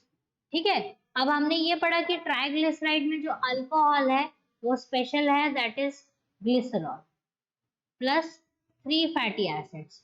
ठीक है, तो अगर उसे फैट बनाना है तो ग्लिसरॉल जो है वो किससे कंबाइन होगा? 3 long chain saturated fatty acid से कंबाइन होगा. ठीक है, अगर उसे घी बनाना है, वो डालडा आपने अगर सुना होगा, वनस्पति घी, वैसी कुछ भी चीज बनानी है तो जो फैटी एसिड्स जो इंक्लूड होंगे वो सैचुरेटेड होंगे, क्योंकि ये जो फैटी एसिड्स है वो रूम टेम्परेचर पर भी सॉलिड रह सकते हैं. बहुत गर्मी होगी तभी वो मेल्ट होते हैं. heat should be more. Okay, so that should be aware that three long chain fatty या saturated fatty acid combine होते हैं ग्लिसरॉल के साथ, तो वो किस टाइप का ट्राइग्लिसराइड बनता है, वो फैट बनता है। अगर ग्लिसरॉल के साथ three short chain unsaturated fatty acid combine होते हैं तो वो क्या बन जाता है, शॉर्ट चेन। कुछ कुछ एक्सेप्शंस में लॉन्ग चेन भी हो सकता है अनसैचुरेटेड फैटी एसिड, तब वो क्या बन जाते हैं, ऑयल्स बन जाते हैं।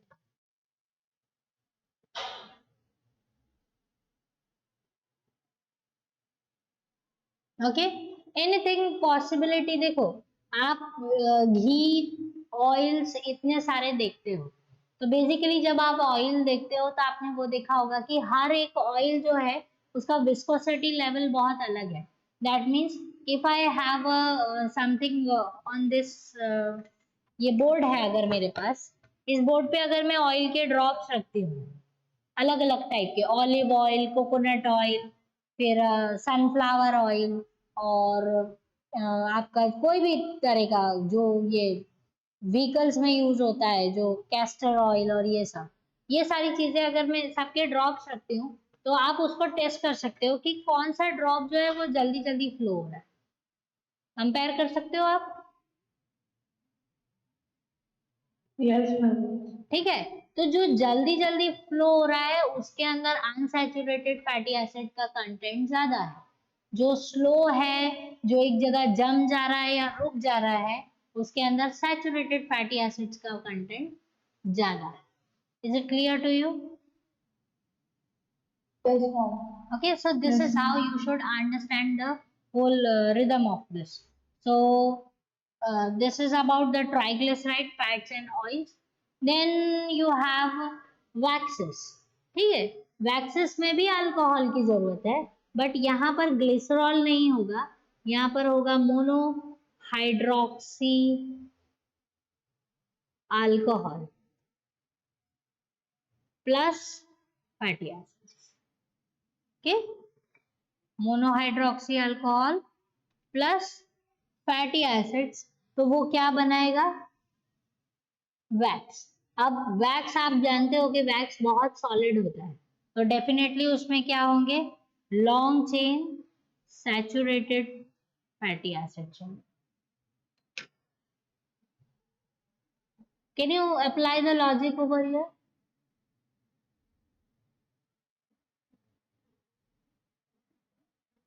Is it easy for you to understand? Yes ma'am. Okay, so this is how the things will be coming up. So this is how these triglyceride and fats and oils and waxes are being classified. Now after that, that complex and steroids are there. I will hold till here only. Okay, till here if you have anything, any confusion or any doubt which is coming in your mind, please ask.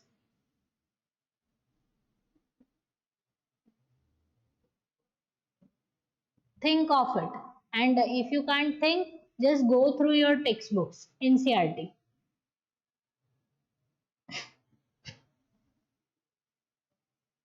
Ma'am आपने जो example दिया था oils का कि जो flow करेगा और या फिर नहीं करेगा, तो उससे फिर सैचुरेटेड या अनसैचुरेटेड भी पता चलता है या फिर long chain and short chain? Basically long chain short chain आपको नहीं पता चलेगा, क्योंकि it's like combination, three fatty acids हैं तो कौन सा है वो आप अंदाजा नहीं लगा सकते हो, बट ये श्योर कि सैचुरेटेड है अनसैचुरेटेड है वो इसलिए समझ में आता है कि सैचुरेशन लेवल जितना होगा उतना ज्यादा उसका विस्कोसिटी होगा, पर्टिकुलर चीज का विस्कोसिटी मतलब थिकनेस टूवर्ड्स सॉलिड। ठीक है, मतलब वो थोड़ा हैवी होगा, उस टाइप का होगा। इसीलिए जो वो सारी चीजें हैं, जैसे आपने ये जो फ्लो वाला एग्जांपल जो मैंने आपको दिया है, हम अगर वाटर और ऑयल कंपेयर करते हैं तो हमको पता चलता है कि कौन इजीली फ्लो हो सकता है, लेकिन ऑयल्स को भी हम कंपेयर कर सकते हैं। अलग अलग ऑयल जो है हर किसी का फ्लो करने का जो स्पीड है वो अलग है। वो क्यों अलग है, वो just because of the saturated and unsaturated fatty acid. Clear? Yes, ma'am. Okay, so that is you should know.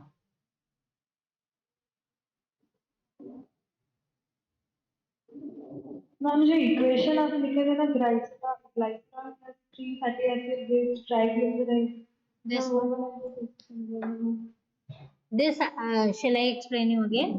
Yes Okay, fine. So this is glycerol. Let me draw it. मैं आपके सामने ड्रॉ करती हूँ तो आपको जल्दी समझ में आ जाए. ठीक है, ये है glycerol molecule. So I will write like सभी का OH मैं एक साइड पर लिख देती हूँ.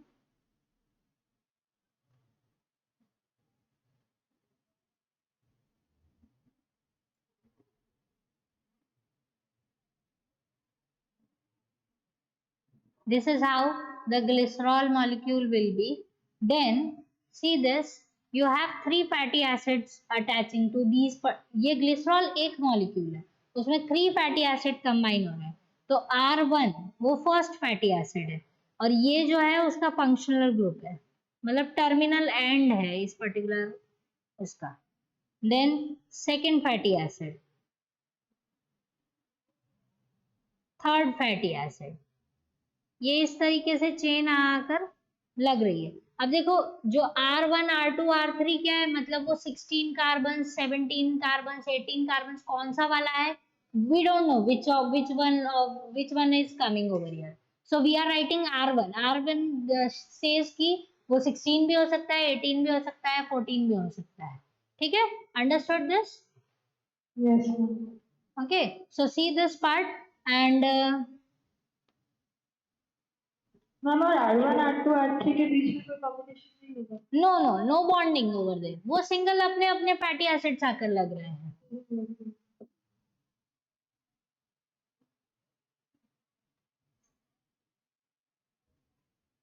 Is it clear? Yes okay, तो अब जो बॉन्डिंग होगी वो इस पर्टिकुलर रीजन पर होगी, मतलब ये फैटी एसिड जो है वो इस हाइड्रोजन के साथ आकर कंबाइन करेगा. Then this hydrogen will combine with this fatty acid and this will combine with this. So इन लोगों के बीच में कोई कॉम्बिनेशन नहीं है. कॉम्बिनेशन फैटी एसिड एक ग्लिसरॉल मॉलिक्यूल के साथ कर रहे हैं अलग अलग आकर. अभी समझ में आ गया? Yes ma'am.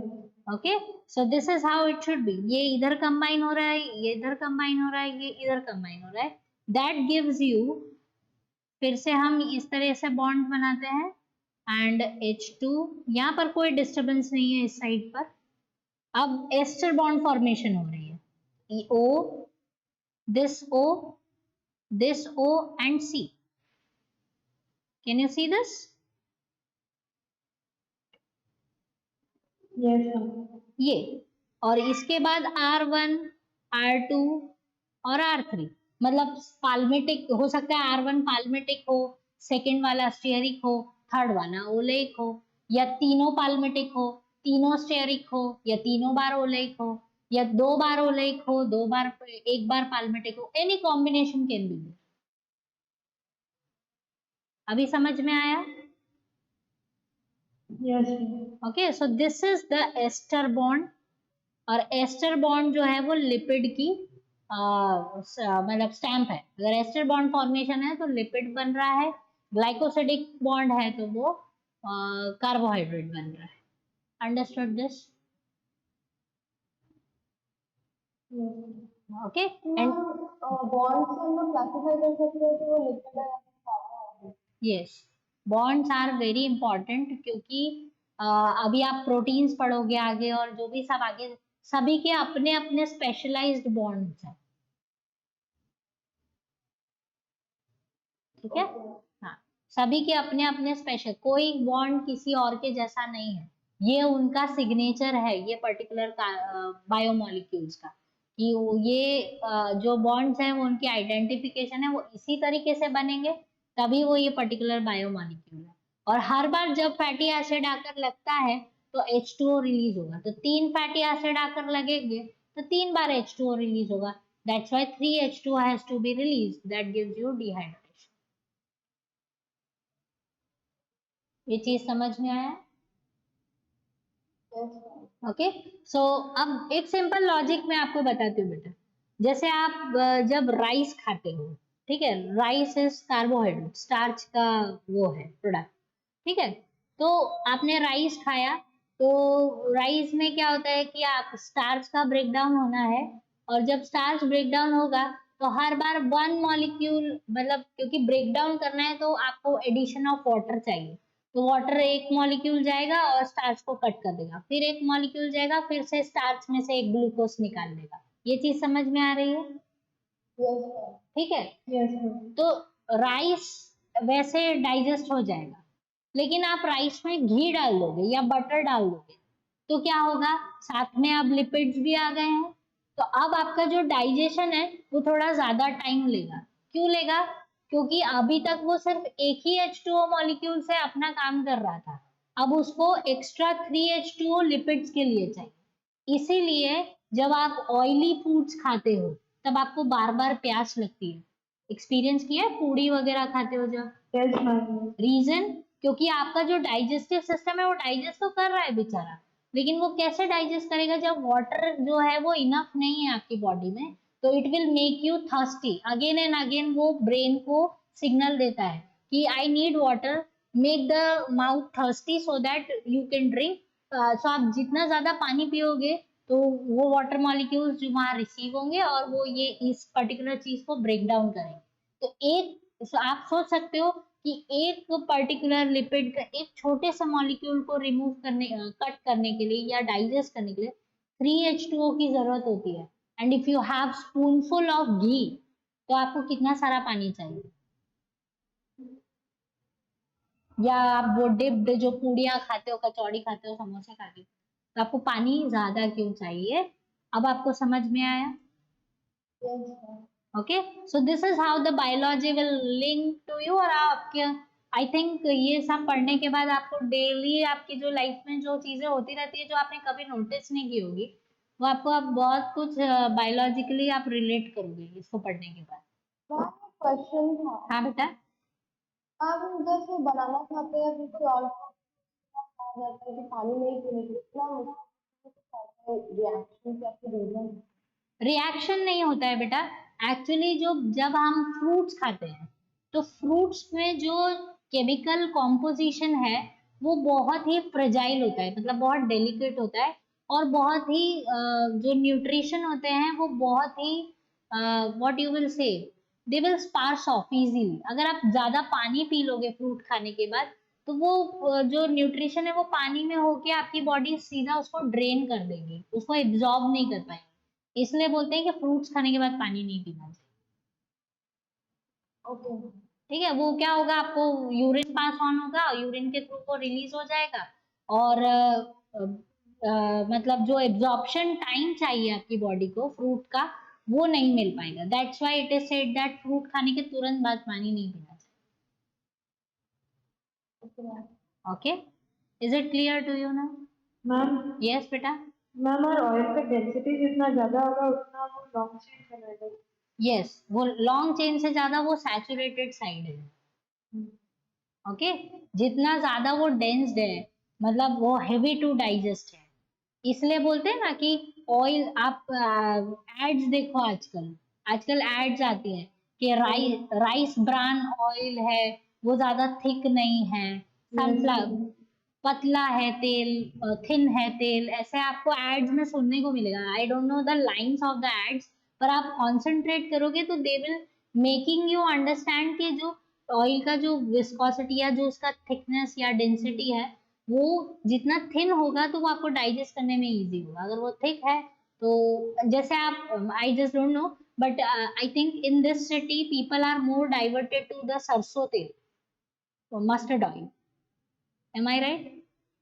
Yes ma'am. तो आप मस्टर्ड ऑयल खाओ और राइस ब्रान ऑयल खाओ। राइस ब्रान जो है वो बहुत थिन है और मस्टर्ड थोड़ा सा थिक है, तो डाइजेशन किससे जल्दी होगा वो आपको एक्सपीरियंस होगा। बेसिकली अभी क्या है, आपका डाइजेस्टिव सिस्टम वो मस्टर्ड ऑयल के साथ वो हो चुका है, मतलब प्रोग्राम्ड हो चुका है, तो जल्दी डिफरेंस आपको नहीं पता चलेगा, लेकिन डेफिनेटली यू विल मेक, आपको समझ में आएगा कि हाँ जो जब खाना बन के निकलता है तो उसके ऊपर जो लेयर फॉर्म कोट्स होते हैं ऑयल के, वो बहुत डिफरेंट होते हैं, अगर ऑयल पतला है या थिक है उसके साथ। ठीक है। Yes, ma'am. Okay, so we will do till here. Complex और स्टेरॉइड्स हम बाद में नेक्स्ट क्लास में कंसिडर करेंगे, and after that we will begin with the proteins and nucleic acids and all that. Till here is it clear to you?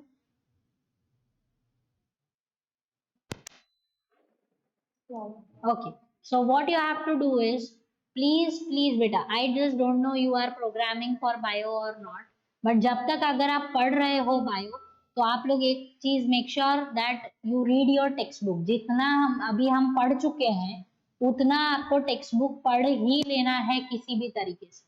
ठीक है, उतना अच्छे से लाइन टू लाइन रीड कर लो, और डायग्राम्स को, ये डायग्राम्स बेसिकली रिएक्शंस और linear chain and ring forms जो है, वो सभी के सभी बहुत अच्छे से प्रैक्टिस कर लो। ठीक है, you should be means quick, क्योंकि अभी ये जो बायोमोलिक्यूल्स का टाइम चला गया बेटा, नेक्स्ट मंथ में आपको बायोमोलिक्यूल्स वापस से ये चीजें स्टेप बाय स्टेप नहीं होगा। तो आप अगर बायो लेने वाले हो नहीं लेने वाले हो बात की बात है, लेकिन अभी पढ़ रहे हो तो आप ये चीज अच्छे से कर रहे हो। Okay, read your text books thoroughly. और हाँ, एज आई सेड कि मैं थोड़ा बीच में से इधर उधर हो जाता है डाइवर्ट, तो turn your pages and find out where I am doing. Okay, okay, so have a good day and be safe for this week. We will